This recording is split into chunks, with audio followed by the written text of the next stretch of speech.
Assalamualaikum warahmatullahi wabarakatuh. Manifestasi itu perwujudannya jelas ya. Yang pertama, meyakini bahwa Rasulullah adalah utusan Allah, penutup para rasul. Yang pertama ini ya, manifestasinya iman. Yang kedua, akhlak. Menghidupkan akhlaknya Rasulullah, karena Rasulullah itu uswatun hasanah. Yang ketiga, sunnah. Jadi ya sunnah-sunnahnya kita jalankan. Yang keempat, prioritas. Kita prioritaskan, kita utamakan. Yang kelima, sholawat diperbanyak. Jadi sholawat ini nanti kapan-kapan kita bahas ya. Rahasia, filosofi, khasiat, macam-macam. Ada banyak teori tentang ini. Tapi sementara pokoknya sholawatan sing akeh. Kadang-kadang kalau ngerti teorinya malah ndak jadi sholawatan. Terus Al-Quran tentu saja membaca, memahami, menjalankan. Dan belajar, nambah ilmu. Jangan ngaku cinta Rasulullah kalau tidak mau belajar. Merasa sudah pinter, merasa sudah ngerti, menganggap, oh saya makomnya sudah ulama Pak. Sudah tidak butuh belajar lagi, tanya saja apa saya bisa jawab mesti. Tidak, semoga tidak muncul itu.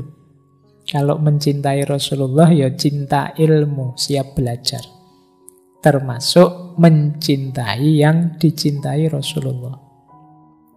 Ini yang umum. Jadi dari berbagai sumber saya simpulkan ini manifestasi cinta Rasulullah. Ada yang unik.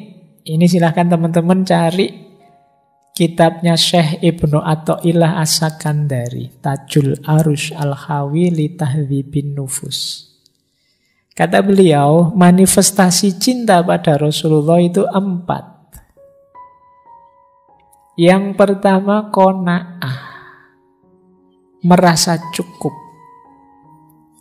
Jadi orang yang merasa cukup itu kan selesai sudah. Dia tidak menuntut macam-macam. Dia sadar, yo ini jatahku yang diberikan oleh Allah. Ini kata Syekh Ibnu Athaillah ya. Jadi ini ciri-ciri bahwa kita sudah cinta Rasulullah itu kita punya karakter qanaah. Yang kedua, zuhud. Tidak tamak terhadap dunia. Karena secara umum tuntunannya Rasulullah itu ya perjalanan hidup ini menuju akhirat. Yang hakiki itu akhirat. Maka jangan sampai jatuh cinta pada dunia. Nah, kemarin ada yang tanya ke saya, Pak, waktu sesi asketis itu.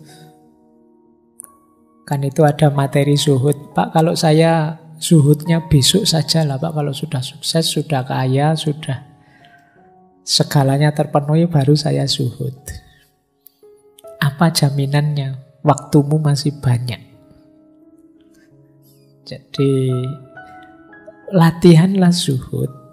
Zuhud itu bukan berarti kamu tidak kerja, tidak ngapa-ngapain, tidak. Latihlah batinmu untuk tidak terikat dan jatuh cinta dengan dunia. Mungkin diawali dari latihlah dirimu biar kuat. Kalau kehilangan apapun yang duniawi, asalkan tidak kehilangan Allah.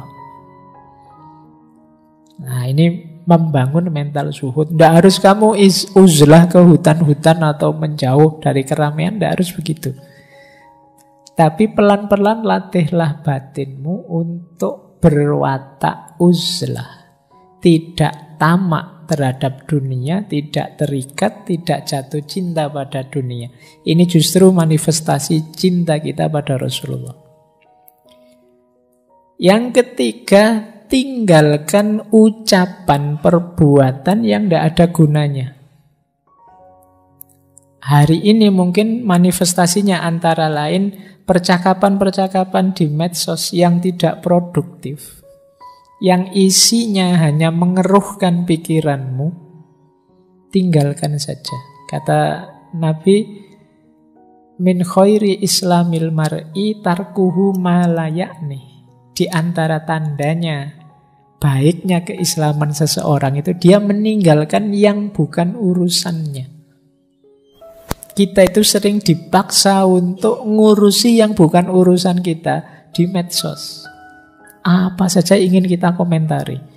Kita buka front untuk gegeran dengan siapa saja yang beda dengan kita. Buahnya tidak ada selain perpecahan, nambah musuh. Setiap kali buka Twitter, nambah musuh. Setiap kali buka Twitter, buka Instagram, nambah musuh. Ini namanya malayak nih. Sesuatu yang tidak ada gunanya bukan urusan kita.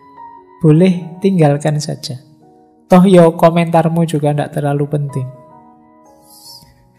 Cuma nambah ruwet saja. Oke ya. Ini manifestasi kata Syekh Ibnu Athaillah. Jadi karena Rasulullah kan dikenal menjaga ucapan, tidak banyak bicara. Oke, kan di antara cirinya man kana yu'minu billahi wal yaumil akhir falyakul khairon aw liyasmut. Keimananmu dipertanyakan kalau kamu tidak mampu berkata-kata yang baik atau diam. Berarti orang yang omongnya banyak tidak ada gunanya, ngalor ngidur, apalagi isinya buruk-buruk, jangan-jangan belum yu'minuna billahi wal yaumil akhir. Dan yang terakhir tentu saja jangan berbuat zalim pada sesama. Nabi tidak pernah menzalimi siapapun. Kata saya Ibnu Athaillah, rumus hidup bahagia itu tidak zalim. Tidak zalim berarti hidupmu aman, nyaman. Jadi kenapa tidak ada yang menyakiti, tidak ada yang disakiti. Dalam situasi seperti ini hidup kita tenang, kecemasan hilang. Kalau kecemasan hilang, kita mantap menjalankan amanahnya Allah. Jadi sekali-sekali ayo kita muhasabah ya. Jangan-jangan aku ini pernah atau sedang menzalimi orang lain. Sehingga aku ini gelisah, was-was. Dalam bentuk apapun kezaliman itu. Mungkin ada barangnya yang kita langgar tanpa hak. Mungkin ada hatinya yang kita sakiti. Mungkin ada macam-macam. Coba dicek. Jangan-jangan kita ini pernah atau sedang menzalimi orang lain. Biasanya itu akan kita rasakan kemudian. Efeknya. Bagi teman-teman yang kok sering dikejar cemas ya.